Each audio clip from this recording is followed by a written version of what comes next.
What's up guys, welcome back to another video. It's been a while since I last uploaded, but today I'm going to talk about the latest Persona game, Persona 5 The Phantom X. After 100% completing Persona 5 Royale and I was in the middle of playing Persona 3 Reload, this game decided to release globally this year, so I wanted to make a video sharing my thoughts and opinions about it. Let's get into it.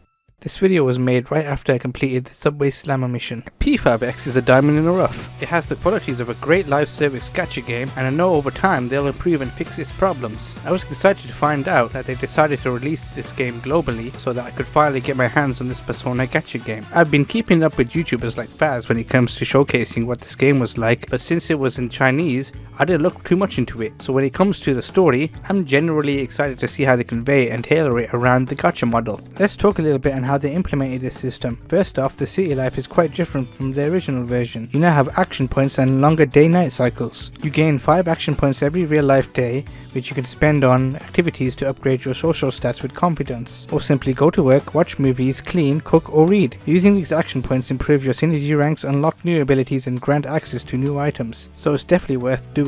Time now progresses differently. When you spend an action point, the day doesn't automatically end. You can spend another, and only after that does the game shift to evening, then night. The complete day ends after the night phase, and the next day begins. The cycle continues after you complete the school segment. Now, from the time I played it, I'd say they did a real good job. I really like the idea of summoning these phantom allies through contracts. Even when you haven't met them in the social world yet, you can still obtain them through the contracts, and they actually built this into the lore. It has something to do with the protagonist, who I named Lum-Fao, having a superpower, or maybe there's something wrong with him. I found it cool seeing Joker appear out of nowhere, telling the protagonist to resist it.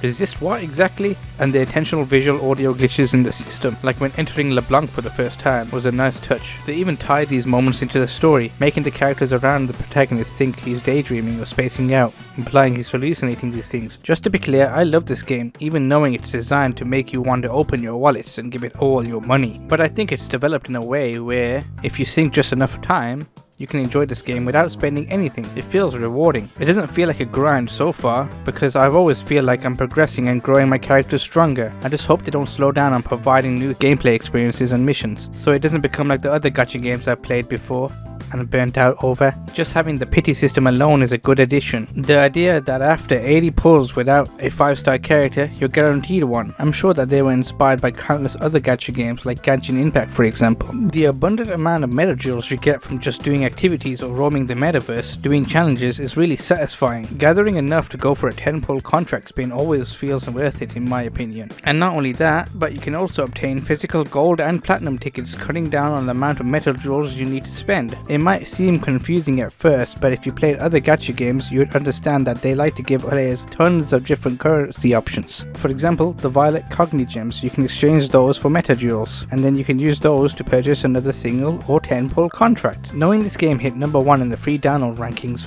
on Google Play shows that this game has been a success for Atlas, so I'm sure they'll pour more resources into expanding the global version. From what I'm told, the global version is a bit behind the Chinese version in terms of released content. I think they did this to test the waters and slowly drip feed the content to the global audience, while beta testing the new features with the Chinese market first. I also think they are doing it so they can finish localizing the text, UI and story properly for the global market, so it's not just laziness. It's probably just part of their plan, but that's just my theory.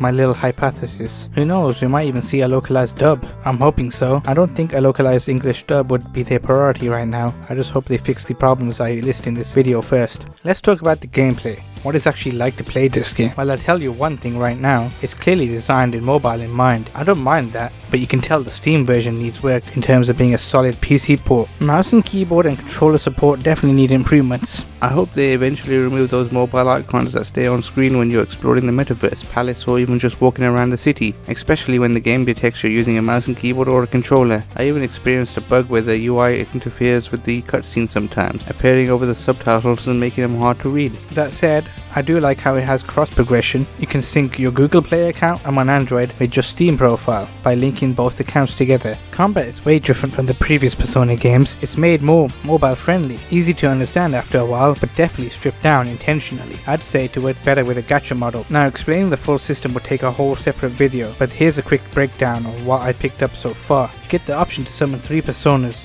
but you have to level up that ability through story progression, side missions, or the Realms of Repression. You can kind of think of those as domains from Genshin Impact, as an example, where you have to defeat a boss to get upgrade materials for weapons, personas, or characters. You also get protagonist XP alongside it. The catch is you have stamina, so you can't grind everything in a single day. Before any strong battle or domain, you get enemy intel that tells you their weakness up front. This gives you the chance to build your squad around it and have the best chance of winning. It's way different from how the original Persona games work, where you have to go in blind and find out their weakness. But let's get back to the combat.